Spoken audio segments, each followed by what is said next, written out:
Welcome to lesson number 1, vertical projectile. Today is the 3rd of October 2023. It is during the spring recess. I'm here to make a video for vertical projectile. It is video number 1. We will be able to cover vertical projectile in 2 or 3 videos because vertical projectile it is short. So welcome to first lesson of vertical projectile. Checking the diagnostic reports for grade 12 physical sciences the previous years. The report indicates that kids, they do not do well in vertical projectile. And I wonder why are people not doing well in vertical projectile? Because vertical projectile, it is a simple topic, and most of the time for vertical projectile, there's even positive marking because the answer for 1.1, you will usually need to use it in 1.2. So we want to correct that. Vertical projectile. Now, I know that most of the time you do not love introductions and when we are explaining concepts. You prefer when we are doing calculations and everything, which is not good because physics is based on the explanation of concepts. Then the calculation comes after where you have mastered the concepts and you understand them. So understand what we mean by a projectile. Vertical projectile, which is the combination of 2 words. The word vertical and projectile. We need to know why is it called vertical projectile. With me, I'm holding an object. This is an object. So, this topic is called vertical projectile because we are going to focus on vertical motion. You can see that this object is moving vertically. So, it is called vertical projectile because we are going to focus on vertical motion. So, we are going to look at the motion when an object is moving vertically, not horizontal. So, everything starts there. We're going to focus on the vertical motion of an object. Vertical motion of an object. So, what you need to understand is that it does not mean that if an object is moving vertically, it is a projectile or it is a projectile motion. You need to understand what a projectile is and what is a vertical projectile motion, because there is a difference in explaining these things, and you need to understand because in this topic called vertical projectile, they can bring you a question whereby you are not given a projectile. They can even ask you that, does this object move in the projectile motion or not? And you need to decide based on the theory that I'm about to teach you. I've explained it is called vertical projectile because we will focus on movement of an object in the vertical direction, up and down. That is the vertical projectile. So this topic of vertical projectile have got 2 definitions. It has got 2 definitions. The first one is what we call a projectile. I want to write them together so that they don't confuse you because they look the same but they're not the same. It's projectile. Number 2 is free fall. Grade 12 vertical projectile has got only two definitions.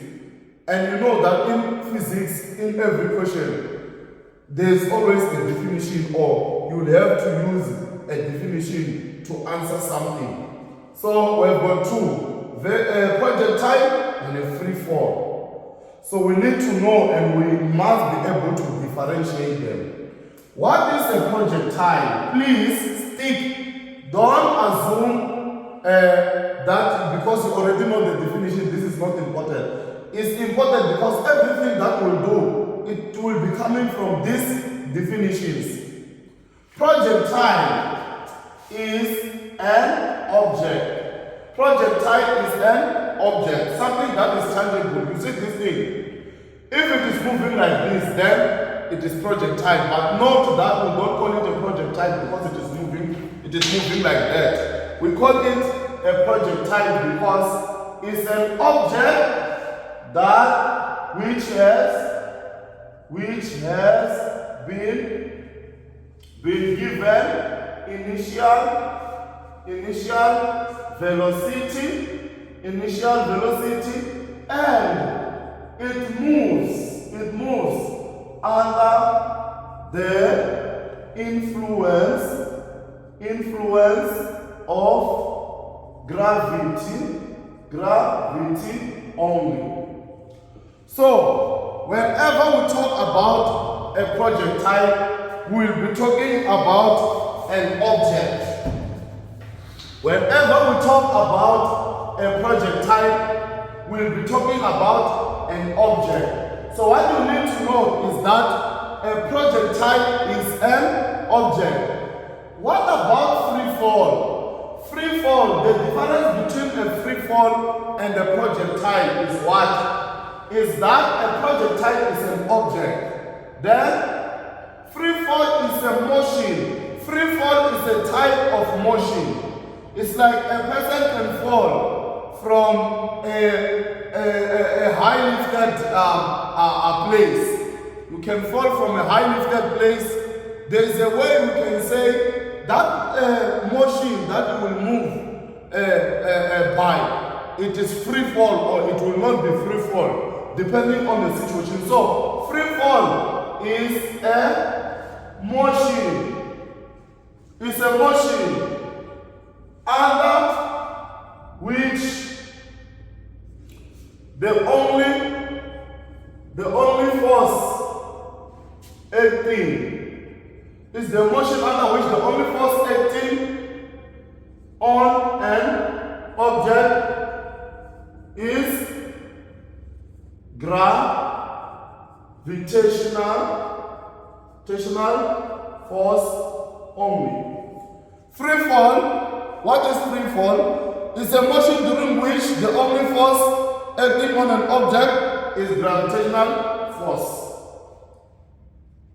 Free fall is a motion under which the only force acting on an object is gravitational force.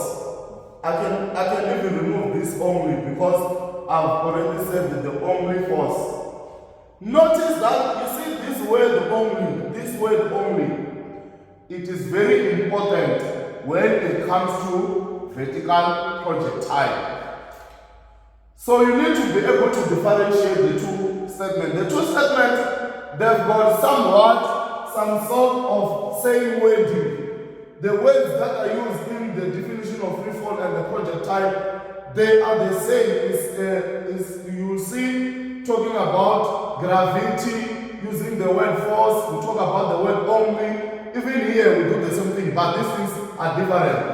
A projectile is something that is tangible.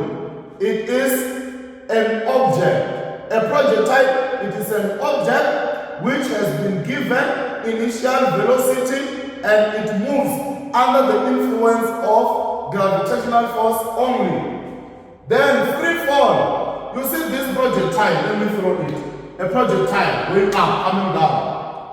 It is a projectile, this object, it is a projectile. But the way it falls, it is called a free fall. Why is it called a free fall? It is called a free fall because the only force that is acting on this object as it falls is gravitational force. So this object, as I'm throwing it up, because it is an object, it is called a projectile. So a projectile is an object. A projectile is an object that has been given initial velocity and it moves under the influence of gravitational force only. But what is a free fall? Free fall is that motion which a projectile is going to travel. Free fall is the motion under which the only force acting on an object is gravitational force. So you need to notice that a projectile is an object, free fall is a motion. I hope you have understood the two. Everything with vertical projectile starts from these two descriptions of free fall and projectile. Now, why is it called a projectile? When do we say that an object is a projectile? You see this object. If I throw it up, you can see it is moving. I throw it up and it is moving. There is a force which is pulling this object down. As I throw it up, it just moves down. I throw it up, it moves down. I throw it up, it comes down. Understand? As a person who have been doing physics since grade 10, you know that there is a force of gravity which is pulling all objects toward the center of the universe. You know that whenever I jump, I get pulled down by force of gravity. I jump, I get pulled down by force of gravity. So, when I throw this object up, there is no friction, there is nothing that is acting on this object. There is no other force that is acting on this object except gravitational force. Look at it. I'm throwing it up, it is moving down. And as it moves down, look at it, as it moves down, what is happening with it? As it moves down, the only force that is acting is what? Is gravitational force. There is no other force. So it is called a projectile because the only force acting on an object, it is gravitational force only. That's why we need to put the word only. If you do not put the word only, in other words, you are saying that there are other forces which are acting on an object. And if we add the second force, the third force, it means that we're no longer talking about projectile. Because a projectile is an object that is being given the initial velocity and it moves under the influence of gravitational force only.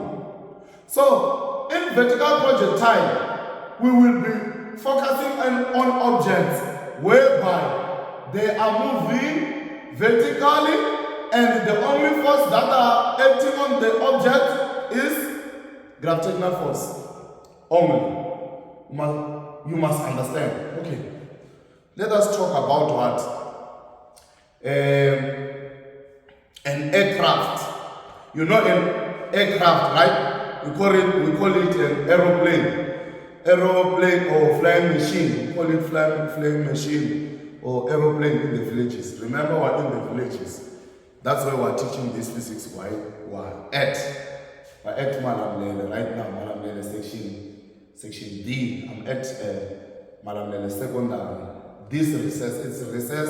I just came to make videos to assist kids. Okay. Let us talk about an aircraft, a flying machine. A flying machine, it is going to start by running on the runway. As it's as you can see, that it is running on the runway. It was me. I was going to Cape Town in June for the Association of Mathematics Education South Africa. That's why I got the t-shirt that I'm wearing in the video where you are seeing an aircraft moving fast on the runway. So, an aircraft is moving fast on the runway, as you can see. Then, it later take off. It take off, then it start to move in the air. We can say it is moving vertically. Notice that the aircraft is going to move against the force of gravity. Why is the aircraft moving against the force of gravity? It is because the aircraft have got engines, and those engines, they make the aircraft to be able to overcome force of gravity. The engines that are on an aircraft, they make the aircraft to overcome the force of gravity. So, on an aircraft, it is not only gravitational force that will be acting. Because remember, gravitational force is acting on all things which are near the surface of the earth. You know that, right? I can say everything that is in the atmosphere, the gravitational force is going to act on it. Then when objects move out of the atmosphere, then there is no gravity. So you need to understand that. Isn't it? The atmosphere is the layer of gases that envelope the earth. You know that from geography. So, I was saying that as the aircraft move on the runway, then it takes off. The engines that are on the aircraft are going to give the aircraft the power to overcome frictional force, meaning that there is applied force.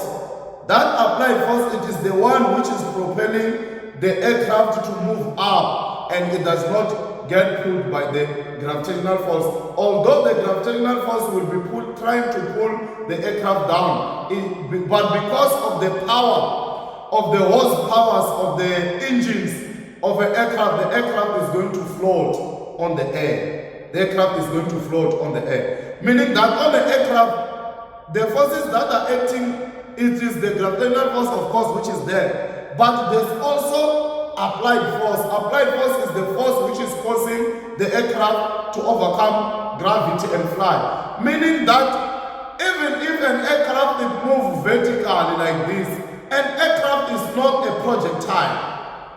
Why are we saying an aircraft is not a projectile? It is because aircraft is not moving under the influence of gravity only. A projectile motion, this topic, we are going to focus on an object which moves on its own. We are going to focus on an object which moves on their own. You understand? An object moving on its own. There is no applied force. Look, an aircraft can move, can increase the acceleration. They can press whatever they are pressing there, the pilots. Then an aircraft increase the acceleration going up. That's why when you are in an aircraft, the aircraft will point up. It moves faster as it is pointing up, but it is going to reach a certain altitude where it is going to turn like this and move horizontal. That's how it is on an aircraft. So, an aircraft is not a projectile. Why is it not a projectile? Because an aircraft is not moving under the influence of gravity only. A projectile is an object which moves under the influence of gravity only. Okay, let me show you something in what I am saying. I'm trying to emphasize so that you can understand what is a projectile. A projectile is when an object moves on its own under the influence of gravity only. A projectile is an object that has been given initial velocity and it moves under the influence of gravitational force only. So a projectile is going to focus on objects moving on their own without having a support of the applied force. Look at this. An aircraft can increase its acceleration. It can increase its acceleration, and an increase in acceleration, it means an increase in speed, meaning that an aircraft can be moving 20 kilometers per hour. Then they press what they press the pilots. Then it can move at 40 kilometers per hour, depending on the weather or the altitude, whatever they consider. But what I'm trying to bring home is that an aircraft is not a projectile because it can increase and decrease its velocity.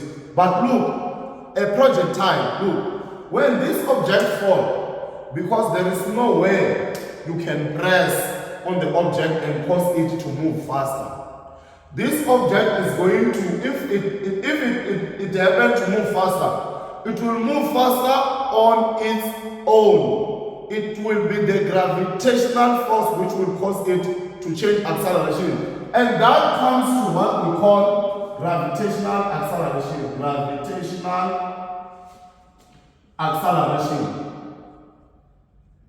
Gravitational acceleration is the acceleration which the force of gravity gives the objects which do not have applied force. So gravitational acceleration is 9.8 meters per second squared. That is the acceleration. Some they write G, but this G is the gravitational acceleration, lowercase g. It is the acceleration. Some they can represent it as A, 9.8 meters per second. This A, it is the G, which is the gravitational acceleration. So, what do we mean by gravitational acceleration? Look, a projectile, it is going to move down, right? And the only thing which can cause it to change velocity is what? Is the force of gravity. Why is it the force of gravity? Because there's no what? Applied force. Remember, let's say it's a car which is moving horizontally. If the person changes gears and they press the accelerator, the speed of a car is going to increase, right? It's because of the what? Of the engines of the car. The engine of the car can cause the car to increase its speed. But when it comes to a projectile motion, there is no engine on this object, you see? There is nothing that can cause it to increase speed. The only thing that can cause it to increase speed is the what? Is the force of gravity, isn't it? The force of gravity is pulling this object. The force of gravity is doing what? Is pulling that object that fell. The force of gravity is pulling this object. So, because it does not have any applied force, the speed of this object, it gets to be changed by the acceleration. It gets to be changed by the gravitational acceleration. Sorry to say. So, that's why we say under vertical projectile, I will introduce the equation of motion soon. Under vertical projectile, all objects they have got an acceleration of 9.8. Any object is going to have an acceleration of what? Of 9.8. Note that the reason why using 9.8 is the acceleration of the objects. It is because the objects are moving under the influence of force of gravity only. So, if there was another force, applied force, it means the speed of an object was not going to be determined by the acceleration, gravitational acceleration. It means the speed was going to be determined by the power of the engine. That engine was going to increase the speed of the car. But this time around, a projectile is a motion, is an object which has been given initial velocity and it moves under the influence of gravitational force only. It means it is going to be gravitational acceleration which is going to cause the speed of an object to increase, no other force. I've taken a lot of time explaining. I hope you understood that with vertical projectile, we are going to focus on an object which is moving under the influence of gravitational force only. There is no applied force. An aircraft, an aeroplane is not a projectile motion because it has got other forces other than gravitational force. So it cannot be a projectile. A projectile, it must be accelerated by the gravity. it must be accelerated by the gravity, which is called the gravitational acceleration, which is 9.8 meters per second square. It means if an object falls like this, the only thing that can change the speed of that object is what? Is gravitational acceleration. It means the acceleration of that object as it falls down, it is 9.8 and it is constant. It will not change. It is gravitational acceleration. Why is it changing the speed of the object? It's because the object is moving under the influence of gravitational force only. And gravitational force, as you know that as the object moves up, the gravitational force is going to decrease, right? The force, the pulling force. That's why if this is the globe, this is the earth, then this is the atmosphere, the layer of gases. As objects move from the earth, moving from the earth, going to space, after this atmosphere, there is no gravity. Gravity starts to be less, as the things that you see in NASA. Gravity starts to be less this side. So, as the object moves up, gravity is going to decrease. But as the object moves toward the earth, gravity gets to increase. You understand? So, I hope you understood the difference between something that is a projectile and that is not a projectile. Sometimes they give you hot air balloon. Sometimes they say question of hot air balloon. You know hot air balloon. It is something like this, which is a balloon. Then here it's a compartment for people. So there will be people here. There will be people here. You see? So here we've got the hot air. This thing is flying, taking people to different places. It was one of the best modes of transport back in the days, I think before an invention of an aircraft. So this is a hot air balloon. This object is moving up. The question is this object a projectile?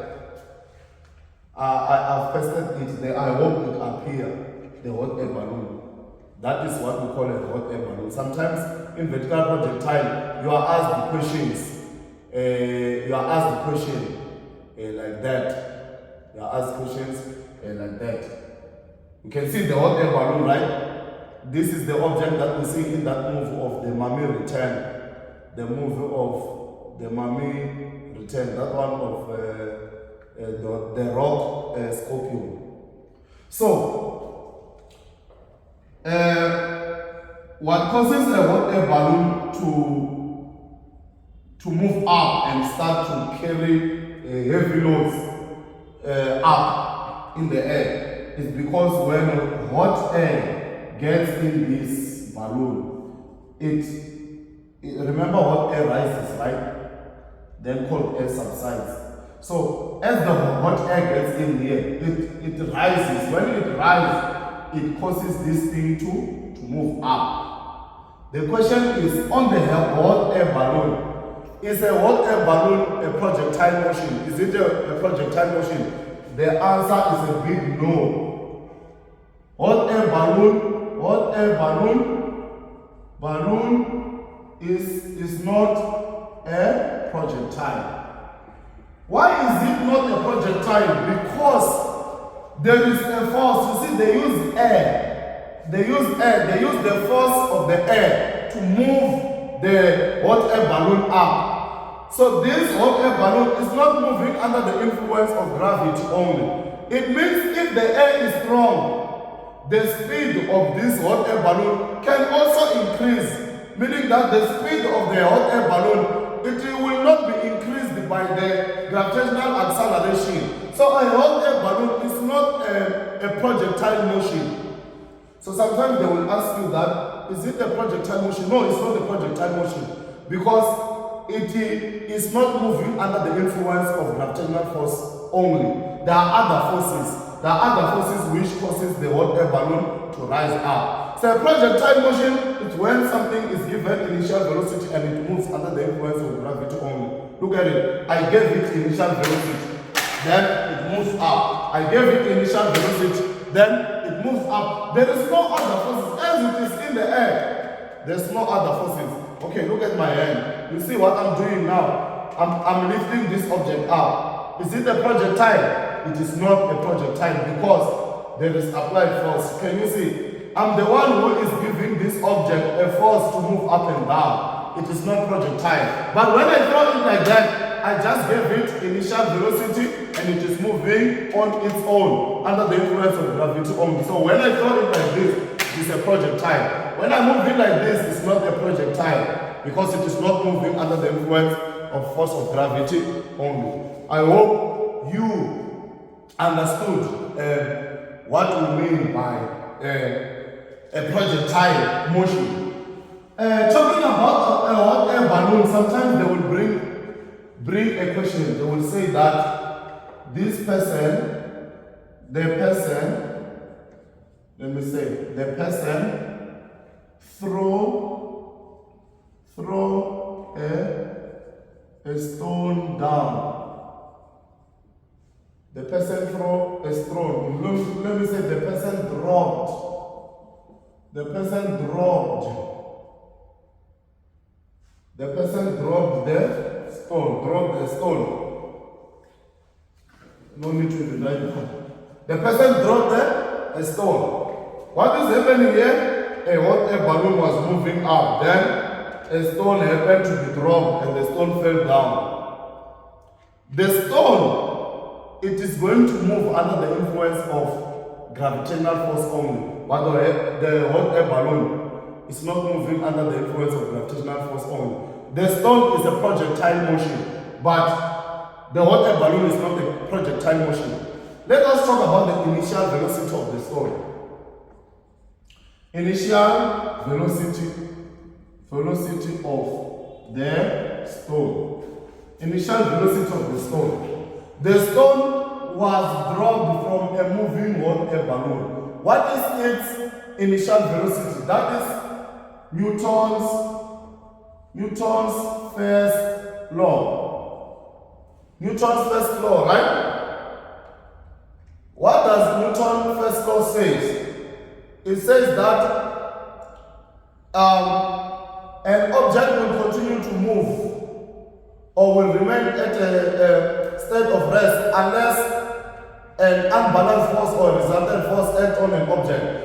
Is that thing that we taught you in grade 10 about a moving car, that when you are in a car and the car is moving, you are also moving in the speed at which the car is moving at. That's why if a car is traveling at 50 kilometers per hour and then a brake is applied, the car is going to stop. But because you are a human, you don't have brakes, you won't stop. That's why you go and hit the windscreen or you hit the seats there. It's because you were inside the car that was traveling 50 kilometers per hour. You as an individual alone, you were also traveling 50 kilometers per hour. That's why when the car brakes, you don't brake, you continue to move and you hit the seats or the windscreen. So it means that the initial velocity of the stone, it is going to be the velocity of the hot air balloon. Because if a stone is being held here in a hot air balloon that is moving 10 meters per second, 10 meters per second, if the stone is dropped from a hot air balloon that is moving 10 meters per second, what does it mean? It means that even the stone is moving at 10 meters per second. So anything that is going to be dropped from a hot air balloon that is moving 10 meters per second, it means even that thing will be moving 10 meters per second according to Newton's first law. It's something I'm just showing you this so that you don't forget. This is teaching you the theory of vertical projectile, which is the initial theory. But what is important is what I'm about to show you now, which is very, very much important. Okay, I hope you understood what a projectile is. So now I want us to focus on the projectile motion. I told you that this object is a projectile because it is moving under the influence of gravitational force only. So let me use what we call a position time graph, but I will teach you graphs when times come. So, but you need to notice this is position time graph, although it does not have axis. So it's a position time graph. So here is an object. Let me make this to become the surface. You can see that this book is a surface.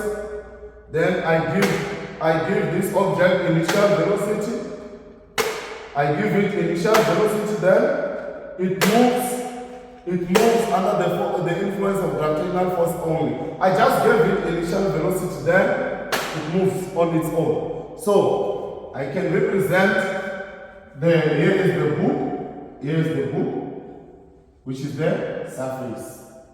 I can represent the motion of the object as I was doing like this. Notice, this is very important. What I'm showing you now is very important. It is the things which are going to assist you to be able to find solutions and make correct calculation. It is based on this statement. Okay, so this represents the motion. From the time I threw it up, it moved up, then it came down to the same position. You need to notice that if I throw an object up, look at what is happening. I throw it up, it is coming down. I throw it up, it is coming down. Hey, don't come down, go up. It is going up, but it ends up coming down. It means as it moves up, it gets to a certain position where its velocity becomes zero, then it comes down. Because there is no way it can just go up and come down just like that. It means somewhere as it moves up, what is happening? As the object moves up, what is happening? As the object moves up, its velocity will get to a point where it becomes zero, then it comes down. In other words, it moves up, then it stops at a particular position, then it comes down. So, at maximum height,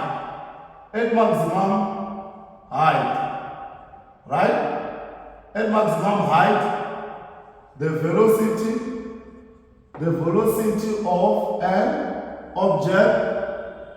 of an object is zero. So notice everything that I've been saying, you need to know it. If you know it, then you understand vertical projectile. It means here, at the maximum height, the velocity of this object is what? Is 0 meters per second here. So the object was moving at a particular velocity, maybe 2 meters per second. Then it happened to be changing. Then what will happen as it changes? It means here the object did not move at all. Its velocity was 0 meters per second. Then it comes down. So for vertical projectile motion, at the maximum height, the velocity of an object is 0. So you'll be given questions whenever you're told that an object is thrown up. Just know that its velocity at the maximum height, it was 0. All the objects. If you are told that an object was thrown up, then it comes down after 2 minutes. You need to know that its maximum height velocity is 0 meters per second. We'll start with vertical projectile. Let me introduce a very important and a powerful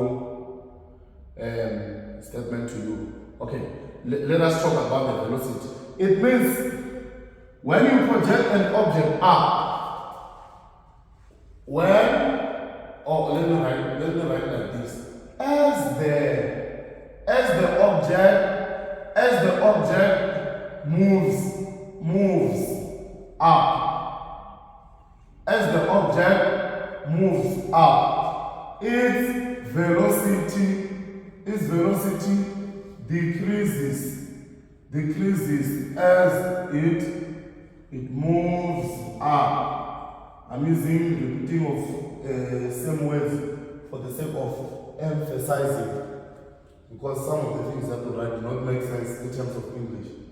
We can't repeat words, but I'm repeating for the sake of emphasizing so that we understand.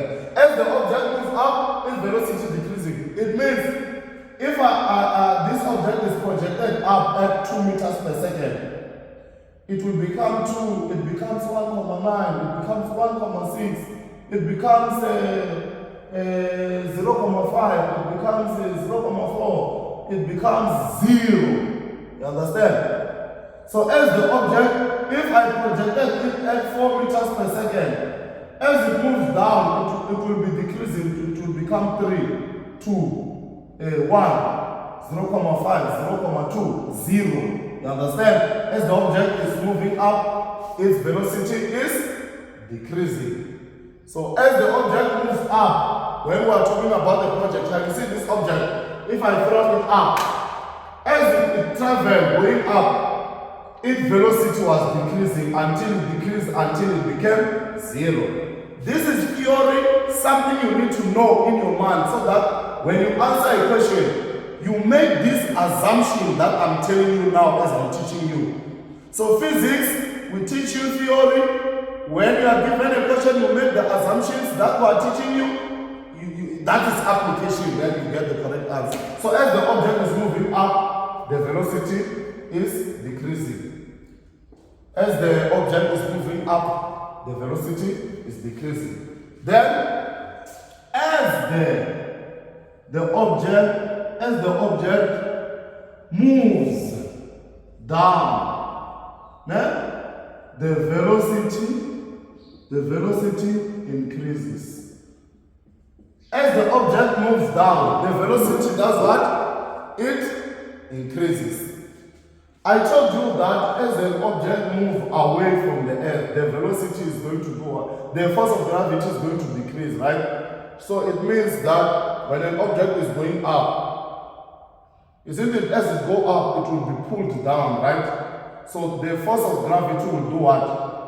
The force of gravity will be reducing the velocity of an object. Isn't it, force of gravity increases, the force of gravity will be pulling an object that is up on the surface. So as the object is up on the surface, force of gravity pulls it down, right?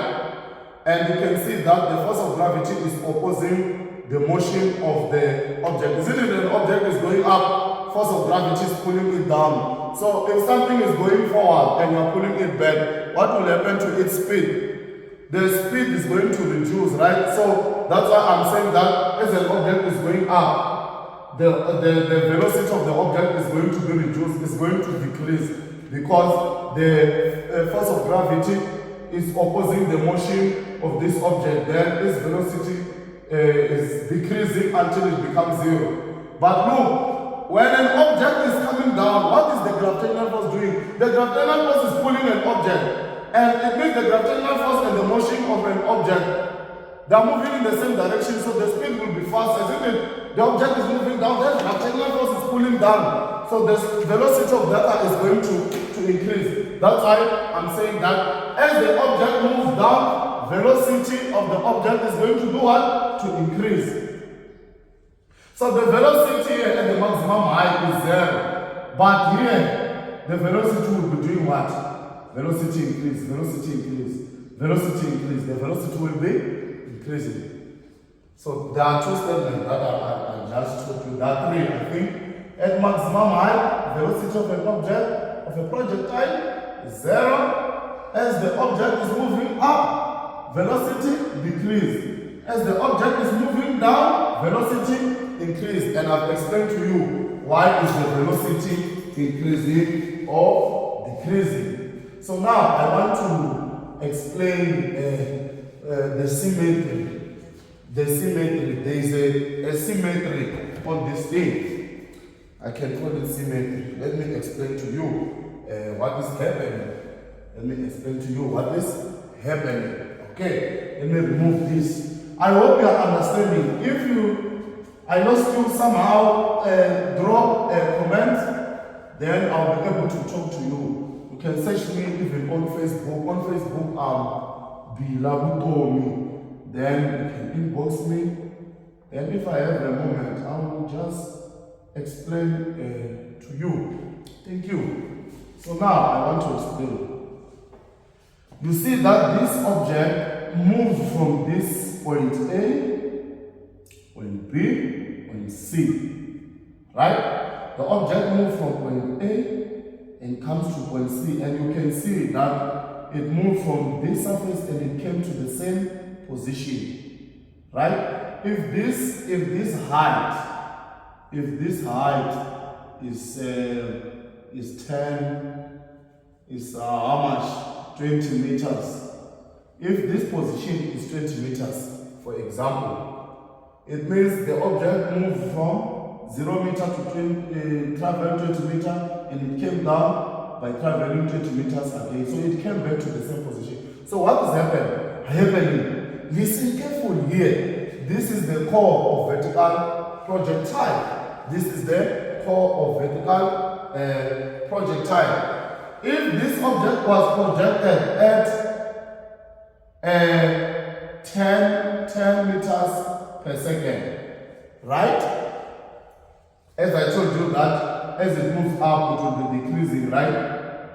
It will be decreasing the velocity. It means it will be 10, 9, 8, 7, 6, 5, 4, 3, 2, 1, 0. Then what will be happening here? It will be increasing, right? It means it will become it will be increasing. It will become 0, 1, 2, 3, 4, 5, 6, 7, 8, 9, 10. It will become 10. So this is what is going to happen, to be happening. If moving from this point A to point B, it took 5 seconds, right? Moving up. If moving up took 5 seconds, you know what it means? It means that even coming down from the same position, it took 5 seconds. It's a powerful statement. Notice that I'm not saying that you generalize that if an object took 5 seconds to move up, if it coming down, it moved 5 seconds. Don't generalize. What I'm saying is that if it is coming from the same position, you can see that it is coming from this point C, which is the same position as point A. So if going up it took 5 seconds, even coming down it will take 5 seconds, coming from the same position. So let me give you, if an object was to move like this, you see, someone was standing at a particular height, then they threw something, then that thing it reached the ground, which is the surface. It reached the ground, right? It means that if it took 3 seconds to move from this point to this point, it will take 3 seconds to move from this point to this point, because this height and this height, they are the same. So if it takes 3 seconds, it will also take 3 seconds. But from this point to this point, we do not know how much it will take. We cannot compare this one and this. This one can be compared by themselves. I hope you understood. If it took 5 seconds from point A to point B, it will take 5 seconds again from point B to point C, because it is coming down from the same height. I hope you understood. Okay. Here's the second thing which I need to tell you. Okay, let me just draw lines. These lines are for the sake of explaining. This is the core of vertical projectile, what I'm showing you now. It is the core of vertical projectile. And I told you that this object was projected at what? 10 meters per second. If at this point, this one is 9 meters per second, this is 8, this is 7, this is 6, 5, 4, 2, 5, 4, 3, 2, 1, 0. Remember, I told you that when an object is going up, velocity is going to be decreasing. So it means that, look at it, this will become 0, this will become 1, this will become 2, 3, 4, 5, 6, 7, 8, 9, 10. You see? The velocity is increasing this side is decreasing. So what is happening? If from this point to this point, if here it is 9 meters per second, it means in the same position when the object is coming down, it will be traveling 9 meters per second. If this part is 5 meters per second, even when it comes back, when it reaches the same position, when as it was 5 meters per second, at this position when it was going up, at the same position when it is coming down, it will be traveling at 5 meters per second. If it reaches this height, and this height, for example, is 18 meters, at 18 meters going up, an object was traveling 2 meters per second. It means that at 18 meters coming down, an object will be traveling 2 meters per second. I hope you are understanding what is happening. So, this is very important. If an object, when it was going up, it was moving 10 meters per second. When it comes down, then it will be moving 10 meters per second at the same position. Here it is. Here it is. If an object here at this position, it was moving at 3 meters per second when it was going up. Even when it comes down, when it reaches the same position, it will travel 3 meters per second. Notice that these things, they are true when the object are in the same position, going up and coming down. Same position. But look at this scenario. You see what I'm showing you, it is the core of vertical projectile. If you can know those things, then you are done. You will be left with showing you how these formulas works. Because there is something that I've mastered, which I think if I tell you will assist you a lot, you'll never get anything wrong for vertical projectile. Look at it. If we take an object, someone is at the top of a building. At the top of a building, then they throw an object, then that object comes down and fall. Can you see? Someone was at the top of a building, they threw an object, then the object came down and it fell to the ground. What is happening?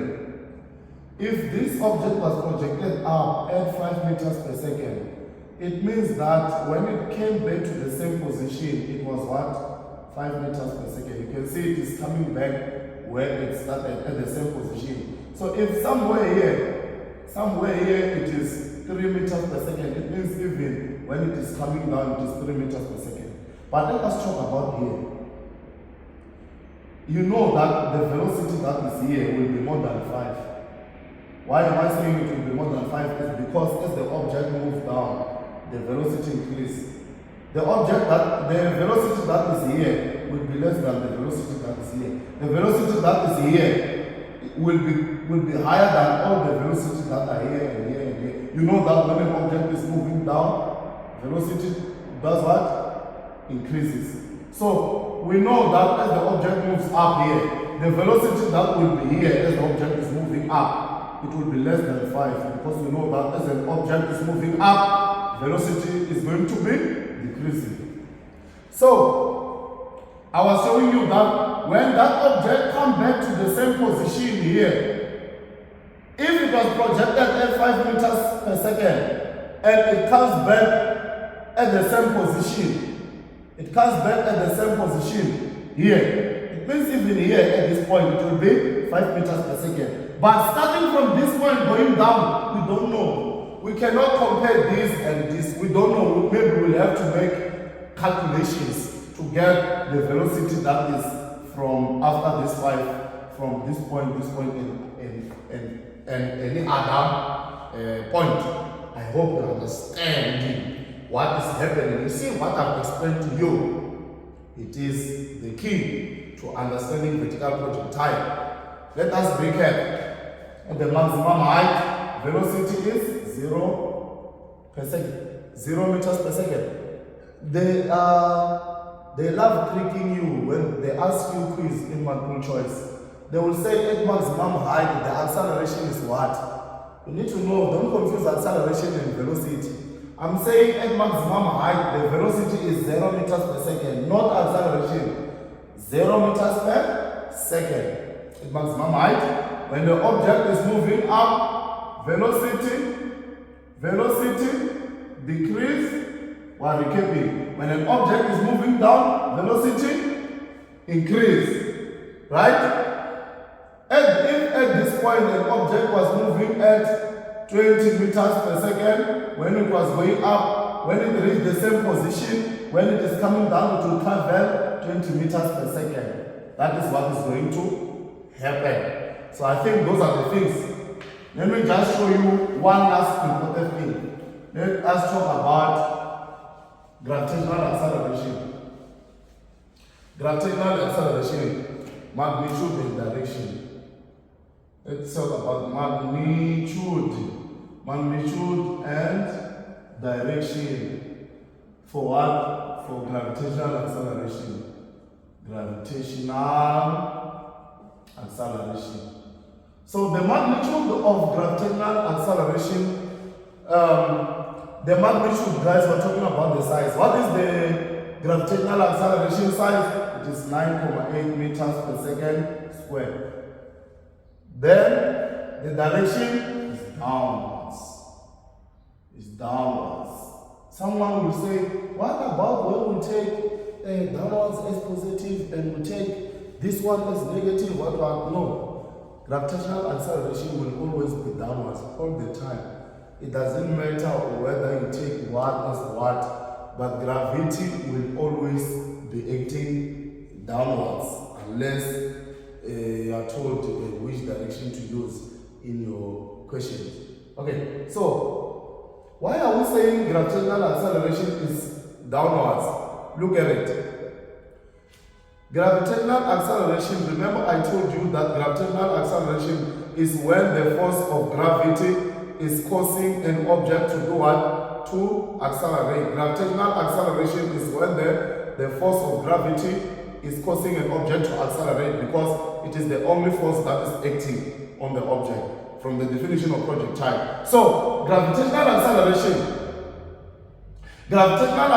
is downward because gravitational force is always pulling objects down. When this object trying to rise, it is being pulled down. When this object is trying to rise, it is being pulled down. An object is trying to rise, it is being pulled down. Object trying to rise is being pulled down. So when this object is trying to rise, it is being pulled down by the force of gravity. And that's why we are saying gravitational acceleration is downward, because gravitational acceleration is when the gravity accelerates an object. So gravity is always acting downwards. Gravity is always acting downwards. So that's why gravitational acceleration is always downward. So this is what they love to do. This is what they love to ask those people. I want you to know something, to notice something. Here is an object. Here's an object which is projected up and it moves down. What I'm drawing here is what we call position time graph. It's just that I'm not teaching you graph. So these things which represent the movement of balls, the movement of objects, is position time graph. So some people will say, the teacher did not teach us position time graph, yet the teacher was using position time graph to demonstrate this is position time graph. Okay, so an object was projected from the surface, from the ground, then it went up. Remember the velocity here is 0 meters per second, as I told you that the velocity of a projectile at maximum height is 0 meters per second. So the object came back to the ground, same position as it started. The object came back to the ground. So they will ask you what is the magnitude and direction of the acceleration at the maximum height or anywhere. So what I need to tell you, since this is a projectile motion, objects are moving under the influence of gravity only. It means that magnitude and direction of gravitational acceleration is 9.8 anywhere, 9.8 meters per second squared down anywhere. This 0.9 9.8 meters per second square down. 9.8 meters anywhere, whether an object is moved is in this, anywhere, the magnitude and direction of the gravitational acceleration is 9.8 meters per second down. So do not get confused. Sometimes they will ask you, what is the magnitude and direction of acceleration at maximum height here? What is the magnitude and direction of gravitational acceleration here? It's 9.8 meters per second down. Remember what I said is zero is velocity. This 0 meters per second is velocity. But what about acceleration? Acceleration is 9.8 meters per second downwards all the time. So don't get tricked, don't get confused. The acceleration is 9.8 meters per second square downwards all the time. Whether it's here, it's here. Any point. At any point as the object is moving, gravitational acceleration 9.8 meters per second square downwards. Gravitational acceleration 9.8 meters per second square downwards. At any point, whether it's here, anywhere, gravitational acceleration is going to be 9.8 meters per second square downwards. Not get confused. Even if they say at maximum height, they want you to get confused. To confuse acceleration and velocity. At maximum height, gravitational acceleration is 9.8 meters per second down. At maximum height, velocity is 0 meters per second square. So don't confuse acceleration and velocity. I hope you understood. So what I've just explained to you is dealing with vertical projectile.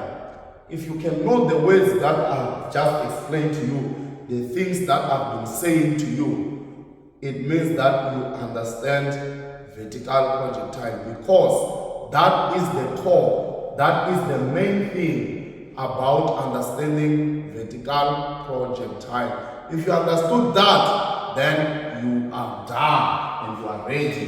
So now we are going to talk about equations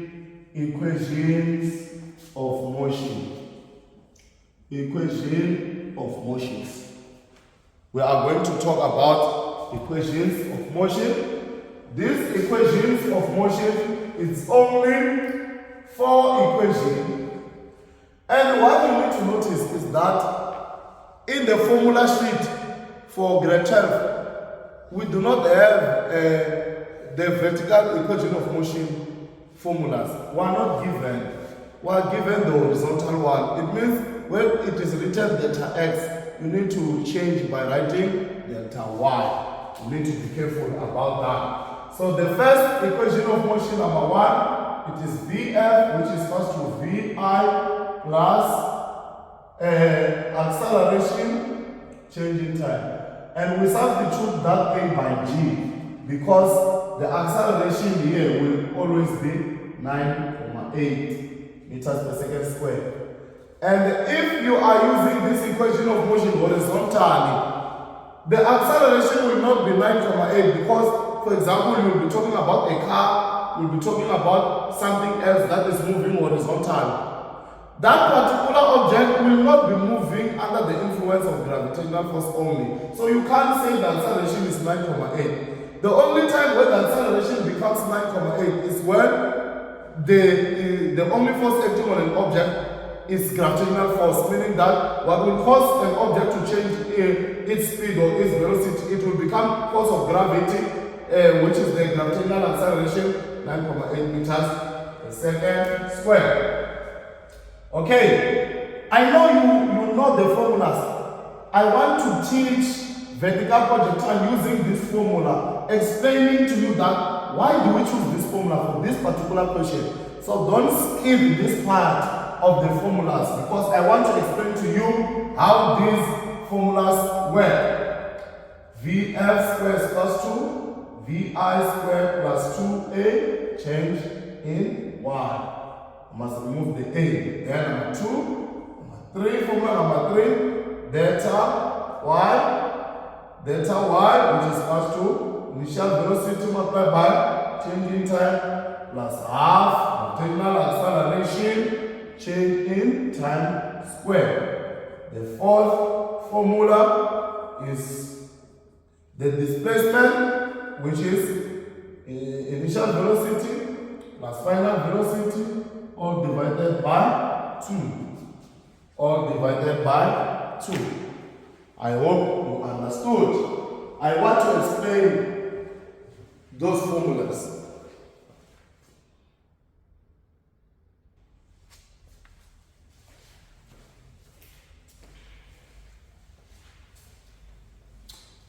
Okay, I want us to check this equation of motion. How do we use them when we are solving questions for vertical projectile? I'm going to start from the first one.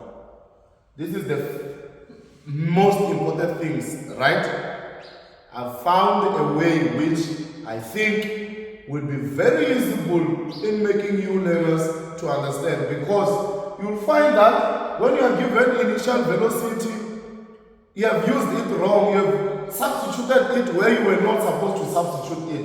So explaining these formulas one by one, or how do we use this one, I think will assist. Let me not assume that you know things which I may think are simple, because some of you you are just going for rewrite. It's been long that you've been in a class. When we talk about initial velocity, we're talking about velocity at the start. Initial velocity. If it is a car moving from point A to B, it is a car, it is a bajaj, you know a bajaj. It is that car bajaj. If from point A it was moving at 2 meters per second, then along the way it increased, then it started to move at 4 meters per second. Although it is horizontal, what is happening?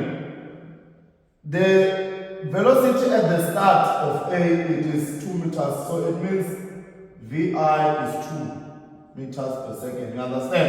Initial, it means velocity at the start. Then final velocity. Final velocity is velocity at the end. Velocity at the end. So it means if initial velocity is 2, the one which is started with at A, it means this final velocity, the velocity which they arrived at B, is 4 meters per second. So if we want to write initial velocity, we write VI. If we write final velocity, we write VF. So initial velocity is the velocity at the start, final velocity is the velocity which you reach the destination at. You understand, right? So this VF represents final velocity, VI initial velocity, G gravitational acceleration, which is a constant, which is represented by 9.8 meters per second squared. This is changing time. This is time in second. Delta Y, this is the displacement. What is the displacement? Displacement, it is the distance. Displacement is the distance. It is the distance an object travel. What do we mean by displacement? It's good that we start by explaining this. Displacement, if it's a building like this, then this building is 50 meters tall. It is 50 meters tall. If I happen to kick a ball, then the ball moves and it bounces. It hits the ground here. Before we talk about bouncing, what is happening? It means that the displacement of this ball is 50 meters. So we represent the displacement by delta y. Delta y is 50. That is the distance an object travels. That is the displacement. Okay. But that's not what I want to explain. Let me start with what I want to explain. I was first explaining what we mean by initial velocity and what we mean by final velocity. Let me put some bones on that. Initial velocity and final velocity, it depends on what we are talking about, right? Look. If I move, let's say someone is at the top of a building. It is at the top of a building. Someone is at the top of a building. You see, this is a building. It's a flat. Then the person is going to throw a stone up, then the stone hits the ground. We know that the velocity at maximum height is 0 meters per second. Right? Then the person projected this stone at 4 meters per second. We know that at the same height, when it comes back, it will be at 4 meters per second, but we don't know the velocity from this point to this point. But what we know is that the velocity that we'll have here will be greater than 4, because as an object moves down, velocity increases. That's what we know from theory. That's what I was teaching you. So now, I want to show you what we mean by initial and final velocity. When we talk about initial and final velocity, we'll be talking about moving from one point to the next point. Moving from one point to the next point. That is initial and final. Initial and final, we focus only at exactly 2 points. We focus only at exactly 2 points. We can't talk about 3. So it means if we are talking about from, this is point A, point B, point C, point D. If we are talking about from point A to point B, it means initial velocity is what? Is 4 meters per second. Then final velocity is what? Is 0. You know here it is 0. So it started by 4 meters per second at point A and ended by 0 meters per second at point B. You see we're talking about 2 points, right? But we can change that. We don't claim that the initial velocity of this object is 0. No. It depends on which points are we talking about. So this initial and final velocity we must be talking about from this point to this point. If we don't want to start from A to B, we start from B to C. From B to C, at B, what is the velocity? Vi will become 0. See, we have made what was final velocity to become initial velocity, because we're no longer talking about A to B, we're talking from B to C. So it means the initial, it means at B, the velocity was 0, then it moved to C. At C, the velocity was 4 meters per second. It means VF is 4 meters per second. You understand that initial can become final, or final can become initial, it depending on the points which you are talking about. So it's also something that we need to understand, that initial velocity can become final velocity. If you are talking about from A to B, initial velocity is 4. Then the final destination, initial velocity is 0. But when you are starting from B to C, that is changing. I hope you understand me. So you don't grab that here initial velocity is 5. No. Those things of initial velocity and final velocity, they depend on what we are talking about. They depend on what we are talking about. Okay, let us look at these things further. Let us look at these things further more. Okay, Vf is equals to Vi plus gravitational acceleration multiplied by change in time. So, let's take it's an object. This is the ground. This is the ground. Okay, where can I draw that? Let me draw the scenario here.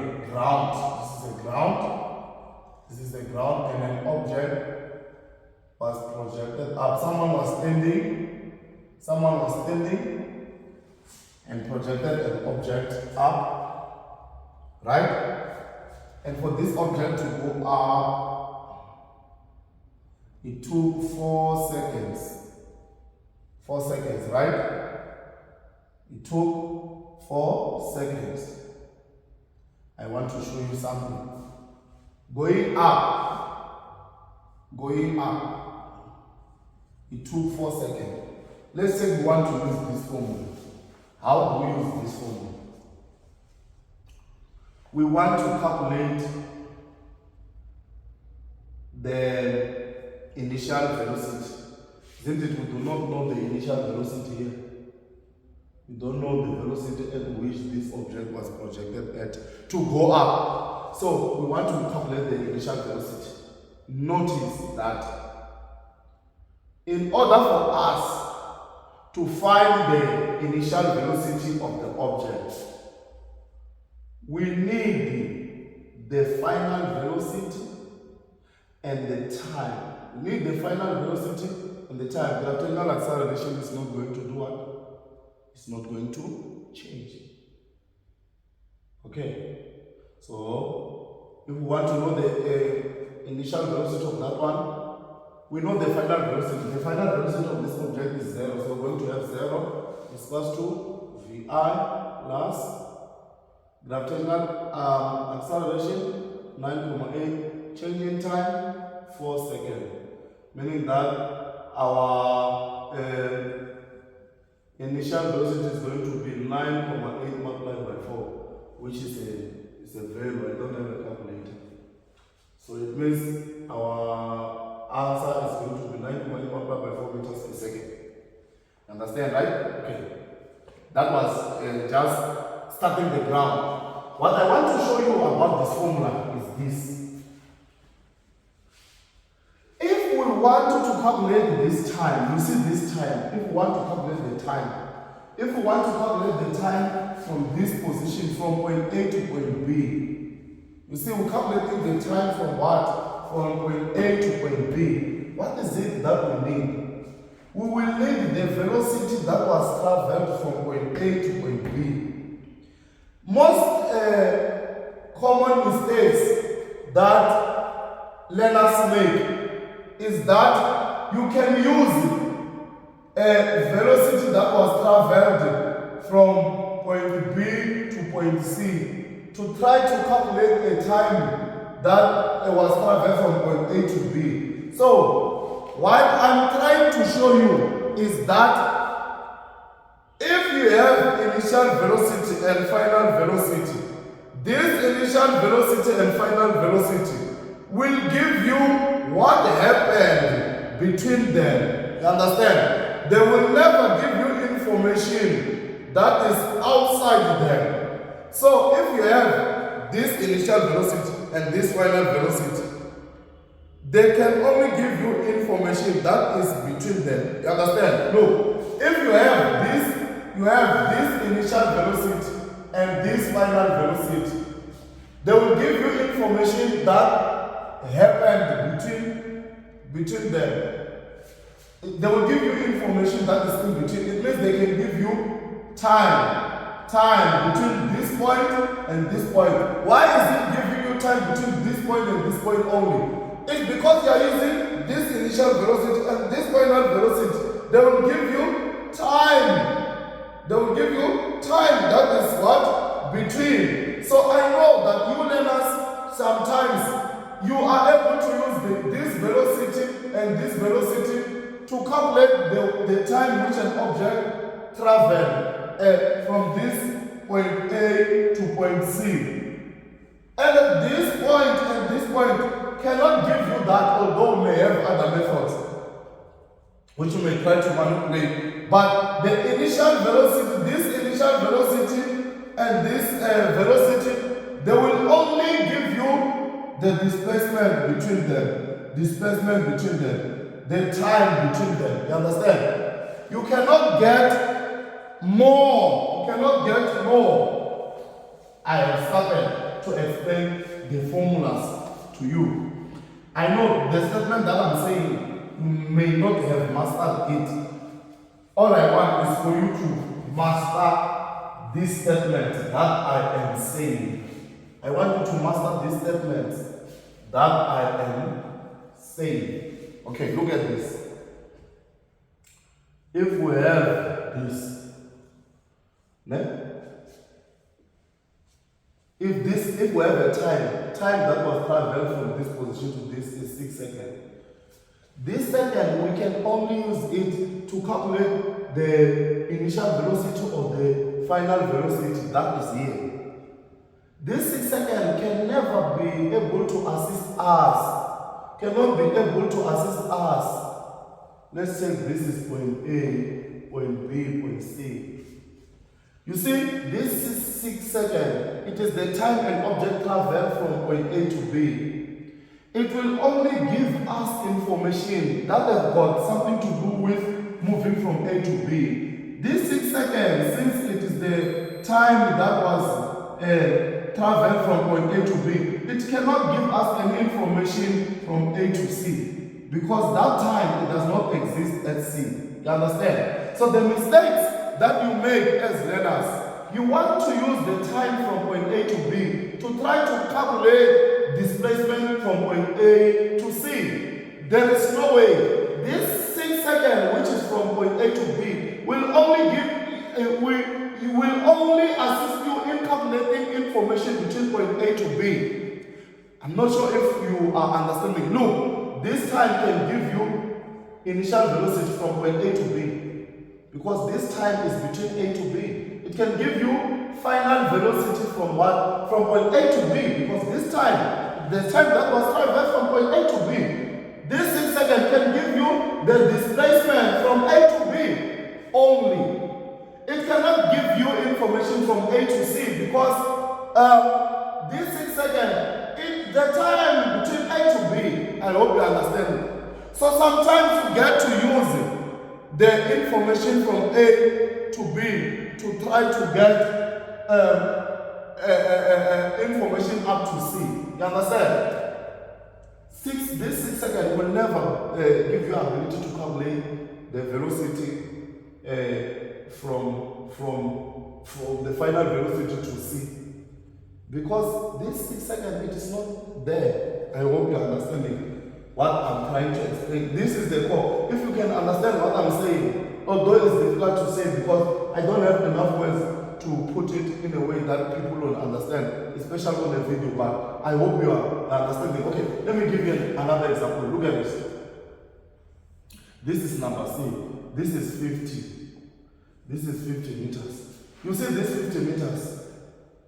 This 50 meters will give you ability to calculate anything that you want from A to B because this 50 meters is between A to B. It will not give you anything to calculate from A to C because this 50 meters will give you ability to calculate from A to B because the 50 meters is from A to B. You understand? You can only substitute this 50 meters to calculate the final velocity between A and B because the 50 meters is between A and B. It can only give you time to calculate changing time. Changing time between what? Between A and B. Why A and B? Why are we not including C? Because 50 meters is between A and B. These 50 meters will only give you ability to calculate initial velocity. Initial velocity between what? Between A and B only because 50 meters is between A and B. Don't try to use 50 meters to calculate what? To calculate anything from A to C. It cannot assist you with anything because the 50 meters is between A and B. You understand? So the mistakes that you make as learners, you want to use the information between A and B, try to include C. You will not get the correct answer. If you want to get information from C to A, what is it that you need? You need the displacement. Let's say this is 60 meters. You see this displacement is from C to A. It means it can give you anything that you want between C and A. You understand? If you want the initial velocity that is somewhere here between C, it will give you final velocity. It will give you because this displacement is from what? A to C. You understand? If you want the time that was traveled, an object to move from point A to C, you will get it because you have got this displacement. But this displacement of 50 that is between A to B will never give you the time that was traveled from A to C because this 50 meters, it is between A and B only. I hope you're understanding that statement. Those are powerful statements that are very important. Okay, let me use something else to demonstrate to you. Let me use something else to demonstrate to you. To understand those formulas, how we use those formulas. Then after this lesson number 2, we'll do questions. Then we'll practice with you on a few questions. Then I teach you graphs. Look at this. If a person is at the top of a building, they throw a stone, then the stone falls down away together. Then we know that the velocity that is here is 0 meters per second, right? Is the maximum height. If here is 4 meters per second, I've been using 4. If I use 6 meters per second, if this object was projected up by 6 meters per second, we know that when it comes down in the same position, it will be 6 meters per second, right? Meaning that, let's say you want to calculate the time. You want to calculate the time at which an object, you want to calculate the time that the object took to return to its position. You want to calculate the time which the object took to return to the same height. Isn't it here? It returns to the same height here. If you want to calculate that, it means the initial velocity must become what? Must become 6, and the final velocity must become 6. Why? It's because this velocity and this velocity will give you the whole time that will travel between them. You understand? So if you want the time it took for this object to move to this height, then it came back. It means initial velocity and final velocity will be what? Initial velocity and final velocity will be 6 and 6. The only difference will be what? The only difference will be the direction. Let's say we use this formula. Let's say we say Vf is equals to Vi plus G change in time. It means that initial velocity must be 6 and final velocity must be negative 6. You understand? Why? It will give you the time which was traveled between 6 and negative 6. You understand? But you cannot use the time that is, you cannot use 6 as Vi. 6 is equal to Vi. And then the final velocity that is here is 0. 0 is equal to Vf. You cannot use 6 and 0 and expect to calculate the what? And expect to calculate the final time which the object reached here. It means that 6 and 0 will give you the time between 6 and 0. So if you happen to calculate the time and you use 6 and 0, this 6 and 0 will give you the time from this point to this point. You understand? But if you want to get the time from this point to this point, you will use the velocity between those. So when you use initial velocity and final velocity, it will give you the time that was traveled between them. It will give you the height that was traveled between them. It will give you the displacement traveled between them, the time traveled between them. That's how we get to use these formulas. If you want to calculate this time, it means this time is the time that is traveled between this initial velocity and this final velocity. This time. So I've started to explain the formula. So this time is the time traveled between this initial velocity and final velocity. So if you want to get the time from this point to this point, you will use initial velocity as 6 and final velocity as 6, because you can see the object hits here at 6 is final. At start is 6. So it will give you the time traveled between 6 and 6. If you want to get the time from this point to maximum height, you will use initial velocity 6, final velocity 0.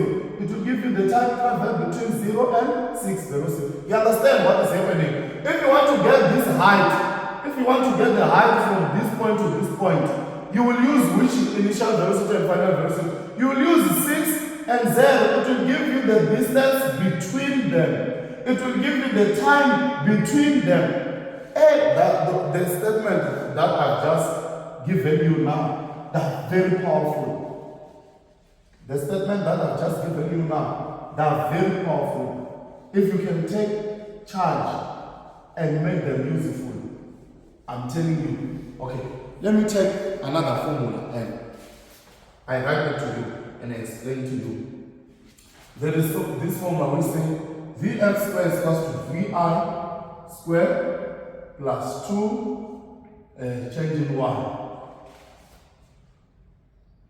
Oh, this is a y, this is a g, this is a y. So differentiate. Okay, let me show you something. You see this displacement. This displacement is the displacement between this initial velocity and this final velocity. You can never try. Okay, let me give you an example by a drawing. Top of a building. Top of a building. These are windows. Top of a building. Say the whole story. Someone throw a stone here. Someone throw a stone here. If you want to get this displacement, that displacement, let's say is this delta y. If you want to get this delta y, it means you must use this initial velocity and this final velocity. This initial velocity and this final velocity, they will give you the distance traveled between them. Initial velocity and final velocity will give you distance traveled between them. You understand? If you want to get the displacement, this displacement, delta y, this one, it means you use what? This initial velocity and this final velocity, because this initial and final velocity will give you the distance they travel between them. You can't use the velocity for here to calculate this displacement. No. If you want to calculate this displacement, you must use the initial and final velocity. It will give you the displacement traveled between them. I hope I'm making sense. The things which I'm saying, I've realized that these explaining formulas like this will make you understand better. Let's say, okay, let's say we're given 30 meters. 30 meters, right? 30 meters, and then we're being requested to calculate the final velocity. The velocity at which an object is going to hit the ground. We know that the initial velocity is what? The initial velocity here is 0. Isn't it? This is the maximum height, 0. So if we want to get the final velocity, we are going to use this height. Why are we using this height? This height is between this initial velocity and this final velocity. You understand? Let's say we are not given this displacement. Here we are given 12 meters. We can never use this 12 meters to try to calculate the velocity between here. The only thing which we must use to calculate anything that is between here is something that is between here and here. I hope you understood. You will see when we try to deal with questions, I'll be explaining in this manner. Ladies and gentlemen, it was a long lesson. Lesson number 1, vertical projectile, was very long. We're going to end it here. Thank you. Don't forget to subscribe, support the channel, share the links, tell someone about this channel. We're assisting over 300 kids and we want to assist over thousands. We want to assist the whole country, ensuring that our kids